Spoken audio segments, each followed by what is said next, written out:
अस्सलाम वालेकुम YouTube family, क्या हाल चाल है आप सबके। उम्मीद करती हूँ आप सब ठीक होंगे, खुश होंगे, मज़े में होंगे और हम भी आप पर ठीक हैं। Welcome back to my channel. तो अभी कोई बज रहे हैं 10:30। आज की वीडियो होने वाली है बहुत ही यूज़फुल और हेल्पफुल, आपको बहुत सारी टिप्स मिलने वाली हैं। तो चले करते हैं आज की वीडियो स्टार्ट। मैंने दही ओवरनाइट जो है वो जमाने के लिए रखा था और अभी मैं चेक कर रही हूँ कि दही हुआ है कि नहीं हुआ है, क्योंकि दही सर्दियों में, क्योंकि जैसे कि ड्राई वेदर स्टार्ट हो गया है, हल्की सी ठंड स्टार्ट हो गई है, तो सर्दियों में दही बहुत टाइम लगाता है जमने के लिए। कोई इसको 12 घंटे हो चुके हैं, ये 12 घंटे में भी अभी प्रॉपर जमा नहीं है। तो इसको वापस मैं रख दूँगी और कुछ मज़ीद घंटों के लिए, और उसके बाद देखूँगी कि ये जमता है कि नहीं जमता है। गर्मियों में ज़रा जल्दी जम जाता है, क्योंकि दही असल में गर्माहट से ही जमता है। तो जब भी आप भी दही बनाएं तो ऐसी जगह पे रखें जो गर्म जगह हो, और मेरा किचन वैसे ही ठंडा रहता है थोड़ा, तो वो वैसे ही टाइम लगाता है। जैसे कि आप लोगों ने देखा कि मैंने अभी कुछ सब्ज़ियां निकाली हैं फ्रिज से। अब इनको मैं अच्छे से वॉश कर लूँगी और वॉश करने के बाद फिर मैं लग जाऊँगी असल काम पे। मैं यूजली जो सब्ज़ियां हैं वो लेती हूँ स्टोर से। स्टोर पे ज़रा फ्रेश सब्ज़ियां मिल जाती हैं अगर आप सुबह चले जाएं। अगर आप बहुत लेट जाते हैं तो स्टोर पे भी फ़्रेश नहीं मिलती, क्योंकि सुबह से रखी हुई होती है और सारी फ्रेशनेस उनकी ऑलमोस्ट ख़त्म हो चुकी होती है। तो आज मैं ना अपनी नानी की टिप आप लोगों से शेयर करने वाली हूँ। करेले की टिप है। जिन लोगों को कड़वे करेले नहीं पसंद, तो आप करेलों का कड़वापन कैसे निकाल सकते हैं, उनको ड्राई करने का क्या सही तरीका होता है, और फिर ड्राई होने के बाद आप उसको वेरियस तरीके से बना सकते हैं। आहिल, ए, क्या किया ये? इधर आइए। नो,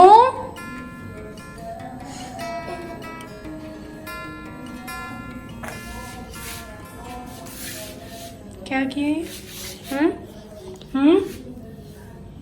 आपने लगा दिया। हेयर पे भी लगा रहे हैं, हैंड पे भी लगा रहे हैं। पूरे शावर हो गया है। क्यों? पूरे शावर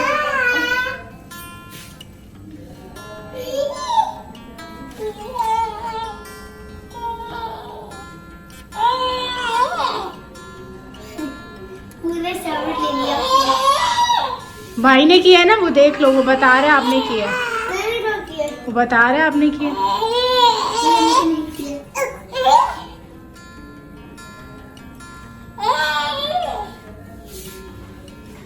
किसने किया ये?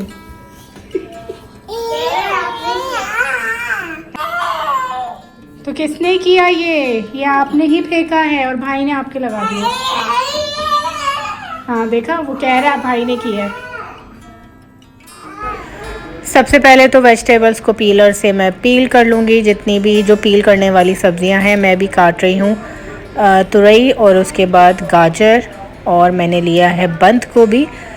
ये वाली सारी चीज़ें मैं आप लोगों को इसलिए आप लोगों से टिप शेयर कर रही हूँ कि मैं किचन में अपनी एनर्जी को कैसे सेव करती हूँ और मैं टाइम कैसे सेव करती हूँ। मैं छुरी से बहुत कम काम करती हूँ, मतलब कि छुरी से मैं ये छीलने वाला काम नहीं करती, और आजकल मैं काटने वाला काम भी छुरी से नहीं करती हूँ। पीलर से काटने से आपका बहुत ज़्यादा वक्त जो है वो सेव हो जाता है। जो चीज़ आपको 20 मिनट या 25 मिनट लगाएंगे वही 7 से 8 मिनट 10 मिनट में हो जाती है। इसी तरह से आप अगर कटिंग बोर्ड पे भी सब्ज़ियां काटते हैं, या फिर अगर आप छुरी से ऐसे ही हाथ में लेके सब्ज़ियां काटते हैं, तो तब भी बहुत टाइम टेकिंग होता है। पर अगर आप इस कटर से सब्ज़ियां जब काटते हैं ना, तो 10 मिनट्स में ये अच्छी खासी सब्ज़ियां थी, कोई 1.5 किलो 2 किलो सब्ज़ियां होंगी, ये 10 मिनट के अंदर अंदर सब कुछ मैंने डन कर दी थी। और इनको मुझे कोई स्पेसिफिक शेप नहीं देना था, इनको मुझे राउंड शेप में ही काटना था, तो मैंने सारी जो है वो इस कटर में राउंड शेप में ही काट ली हैं। इस कटर में 2 तरह की सेटिंग होती हैं। एक राउंड वाली सेटिंग होती है, उसमें भी आप जितना पतला और जितना मोटा चाहें उसकी सेटिंग कर सकते हैं, और एक इस तरह से लंबाई वाली सेटिंग होती है। तो लंबाई वाली सेटिंग जो है ना वो बहुत कम यूज़ होती है। मैं यूजली जो राउंड वाली सेटिंग है वो ही यूज़ करती हूँ। तो इस तरह से तो एक ये टिप हो गई कि आप लोग भी कटर पे थोड़ी सी इन्वेस्टमेंट करें, ये ज़्यादा महंगा भी नहीं आता और आपका बहुत टाइम और बहुत एनर्जी जो है ना बच जाती है। करेले भी मैं इसी में काटूंगी। करेले में बीज होता है पर फिर भी इस कटर में ये बहुत आसानी से कट जाता है। जब आप छुरी से करेले काटते हैं ना तो बार बार बीच में आपको रुकना पड़ता है, क्योंकि उसका जब बीज आता है तो थोड़ा सा कटने में प्रॉब्लम होता है छुरी से, पर कटर से ये भी बड़ी आसानी से कट जाता है। सब्जियां जब मैं सारी एक साथ लेकर आती हूँ ना तो यूजली क्या होता है, वीकली सब्ज़ी आती है, महीने की सब्ज़ी तो आ नहीं सकती क्योंकि जल्दी ख़राब हो जाती है। और अगर आपके घर में ज़्यादा सब्जियां आ जाएँ तो आप इसी तरह से उनके पोर्शंस बनाएं, इसी तरह से कटर से उसको काट लें। अगर कटर नहीं है और अगर आप छुरी से ही करना चाहते हैं तो फिर वही वाली बात है कि छुरी में तो टाइम लगता ही है। देखें इस तरह से मैंने सारी सब्जियों को काट लिया है और अब मैं इसको स्टोर किस तरह से करूँगी वो भी बता देती हूँ। अच्छा, मेरे पास अभी पॉलीथिन बैग्स जो होते हैं या फिर जिपलॉक बैग्स वो ख़त्म हो चुके हैं, उनका स्टॉक कुछ दिनों पहले ही ख़त्म हो गया था। तो अभी जो है इसको मैं दूसरे तरीके से स्टोर करके रखूँगी। पहले बता देती हूँ कि मेरी नानी करेलों को किस तरह से ड्राई करती थी। वो इस तरह से राउंड पतले पतले करेले काटती थी और प्लेट में फैला देती थी, या फिर कोई ट्रे वगैरह हो आप उसमें फैला दें। उसके बाद इसके ऊपर नमक आपने छिड़कना है अच्छी तरह से, ताकि जितने भी करेले हैं उन सब पे नमक अच्छी तरह से लग जाए। और फिर उसके बाद अगर आपके घर में कोई ऐसी जगह है जहाँ धूप अच्छी आती है, आप करेलों की प्लेट वहाँ रख दें। इसके ऊपर इसको कवर करके जो शीट्स आती हैं, मुझे उसका नाम याद नहीं आ रहा, मैं भूल गई हूँ, मुझे नाम याद नहीं आ रहा। अगर आप लोगों को नाम याद है ना तो मुझे कमेंट सेक्शन में बताइएगा। तो वो लगा के इसको आप धूप में रख दें। और अगर आपके पास धूप का ऑप्शन नहीं है, मेरे पास धूप का ऑप्शन है पर मैं बैल्कनी में रख इसलिए नहीं सकती क्योंकि आहिल बार बार जाता है और वो चीज़ें ना फेंकता है, तो इसीलिए मैं इसको रखूँगी फ्रिज में। फ्रिज में भी आप ड्राई कर सकते हैं। बाकी की जो सब्ज़ियां हैं वो मेरे पास इस तरह से बड़े बड़े बकेट्स हैं। बकेट्स से मुराद इनको आप बॉक्सेस भी कहते हैं। तो ये डिस्पोजेबल बॉक्सेस है, इस तरह से करके ना मैंने दो दो पोर्शन कर लिए। एक में मैंने गाजर रख दिए, दूसरी साइड पे मैंने गोभी काट के रख दी है। इसको भी मैं बंद कर दूंगी और फिर उसके बाद ये भी चले जाएंगे फ्रीज़र में। अब जब मुझे यूज़ करना होगा मैं इसको निकालूंगी और आराम से यूज़ करूँगी। ये काफ़ी अरसे तक चलते हैं, आपका टाइम भी बहुत ज़्यादा सेफ़ हो जाता है। अगर अर्जेंसी में आपको खाना बनाना है या अगर आपको कुछ समझ नहीं आ रहा या अगर आपने चाइनीज़ बनाया तो फटाफट आपने फ्रीज़र से अपनी सब्ज़ियाँ निकाली, पका ली और आपका काम डन हो गया। ये जो काटने पीटने वाला कह रही हूँ, जो काम होता है ना, इसमें आपका काफ़ी ज़्यादा टाइम जो है ना बच जाता है। स्पेशली जब आपके घर में छोटे बच्चे हों, बच्चों के एग्ज़ाम्स हो रहे हों। नाइल के पिछले 3 महीने से बैक टू बैक एग्ज़ाम्स चल रहे हैं, तो इसीलिए मेरे पास टाइम जो है ना बहुत कम होता है। तो देखिए ये इस तरह से मैंने सब्ज़ियाँ काट ली हैं। जितनी भी सब्ज़ियाँ अभी घर में मौजूद थी वो सब मैं डन कर चुकी हूँ। अब जब नेक्स्ट वीक आएंगी तो उनको भी मैं इसी तरह से करके रख दूँगी। करेले जो है अब मैं फ्रिज में रखने जा रही हूँ। इनको मैं रख दूँगी फ्रिज में और इनको मैं तब तक फ्रिज में रखूँगी जब तक ये ड्राई नहीं हो जाते। ये श्रिंक हो जाएंगे। जब ये ड्राई होंगे तो ये श्रिंक वाली पोजीशन में आ जाएंगे। इनकी जो कहते हैं ना साइज़ है वो छोटा हो जाएगा। उसके बाद आपने इनको फ्राई करना है। फ्राई करने के बाद आपको जिस तरह से इसे पकाना है आप पका सकते हैं, चाहे चने की दाल में बनाएं, कीमे में बनाएं और दीगर तरीके से बनाएं। मेरी नानी जो है वो चने की दाल में बनाती थी और वो बहुत मज़े का होता था, कलौंजी के साथ बनता था, मुझे भी वही पसंद है। दूसरी चीज़ ये कि हमारे घर में जो हरे मसाले आते हैं, हरा धनिया, पुदीना, ये जल्दी ख़राब हो जाता है। पहले वाली अपनी काफ़ी वीडियोस में मैं हरा धनिया को स्टोर करने का तरीका बता चुकी हूँ। अगर आपने नहीं देखा है तो आप मेरी पुरानी वीडियोस चेक कर सकते हैं। तो अभी फ़िलहाल मैं पुदीना काट रही हूँ। ये वाला हैक आप लोगों ने देखा ही होगा, बड़ा वायरल हुआ था। वैसे मैं ये हैक कभी यूज़ नहीं करती, अभी ऐसे मैंने इस वीडियो में कर लिया है, तो आज मैंने ये हैक भी आप लोगों के साथ शेयर कर दिया। अगर जिनको नहीं पता है तो इसको अच्छी तरह से वॉश कर लूँगी, हरा धनिया भी वॉश कर लूँगी। मीनवाइल जो है ना, क्या होता है कि जैसे जैसे मैं काम करती रहती हूँ तो बीच में कभी आहिल को चेंज कराना है, कभी उसका पैम्पर चेंज कराना हो जाता है। अभी जैसे उसका ब्रेकफास्ट का टाइम हो गया, इस वक्त कोई 11:30 हो गए थे क्योंकि ये उठ जाता है, कभी 7:30 पे उठ जाता है, कभी 8 पे, कभी 8:30 पे, मैक्सिमम 9:30, इससे लेट ये नहीं उठता। उस वक्त इसको मैं माशाल्लाह दूध देती हूँ, ये अपना दूध पीता है, इसका पेट भर जाता है 2 आवर्स के लिए, ऑलमोस्ट 2-3 आवर्स के लिए। उसके बाद फिर इसको ब्रेकफास्ट चाहिए होता है। तो अभी मैंने हाफ़ फ्राई एग बनाया है, साथ में एक ब्रेड।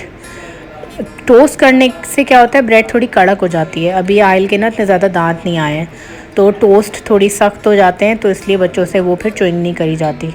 इसीलिए आप लोग की भी अगर इस उम्र के बच्चे हैं तो जो नॉर्मल ब्रेड होती है ना वही खिलाया करें, वो ज़रा सॉफ्ट होती है। तो साथ में अप्रिशिएट भी करते रहा करें जब बच्चा खा रहा हो, तो जैसे कि मैं हमेशा करती हूँ। अच्छा, अब मैं क्या कर रही हूँ, मैंने एक इसके अंदर जूसर में, ब्लेंडर में मैंने डाली साबुत लाल मिर्च 5-6। उसके बाद मैंने इसमें डाला पिसा हुआ लहसुन, अगर आपके पास साबुत है तो आप वो भी डाल सकते हैं। हरा धनिया, पुदीना जो मैंने वॉश किया वो भी मैंने इसके अंदर डाल दिया। और साथ में मैंने इसके अंदर ज़ीरा पाउडर डाला है, कोई 1.5 टीस्पून। वो डाल के इसको मैं ब्लेंड कर लूँगी। इसको सेव करने का जो रीज़न है वो ये कि जल्दी एक तो हरे मसाले ख़राब होते हैं। अगर आप मेरी वो वाला हैक यूज़ नहीं करते और अगर आपको इसको जल्दी यूटिलाइज़ करना है तो आप ऐसे इसको मिक्सचर बना के रख लें। इससे क्या होता है, आपने कभी टिक्का बनाना है, हरा टिक्का बनाना है, हरे मसाले की जो है आपने कढ़ाई बनानी है, हरे मसाले की बिरयानी भी बनती है, तो ये आप जो मिक्सचर है आप उसमें यूटिलाइज़ कर सकते हैं। जैसे कि अगर आपने पकोड़े बनाए हैं तो आप इस हरे मसाले में, इस मिक्सचर में इमली का पानी मिलाएं तो वो चटनी बन जाएगी। दाल चावल के साथ अगर आपने कोई चटनी खानी है तो टमाटर मिला के एक दफ़ा फिर से ब्लेंड कर लें तो वो दाल चावल के साथ टाइप वाली चटनी बन जाएगी। इसके अलावा अगर आपने रायता बनाना है तो इस हरे मसाले का 1 टीस्पून लें, दही में डालें, स्प्राइट डालें तो आपका एक मज़ेदार सा शादियों वाला रायता बन जाएगा। तो इस तरह से ये इतनी सारी चीज़ों में यूटिलाइज़ हो जाता है कि आपने एक बार ये अपना काम कर लिया, उसके बाद आप फ्री हो गए और ये आराम से आधी बोतल चलती है काफ़ी टाइम तक। तो ये बड़े ज़रूरी हैक मुझे लगा कि मुझे आप लोगों के साथ शेयर करने चाहिए। जब आज मैं ये काम निपटा ही रही हूँ तो आप लोग को भी इससे फ़ायदा मिल जाए।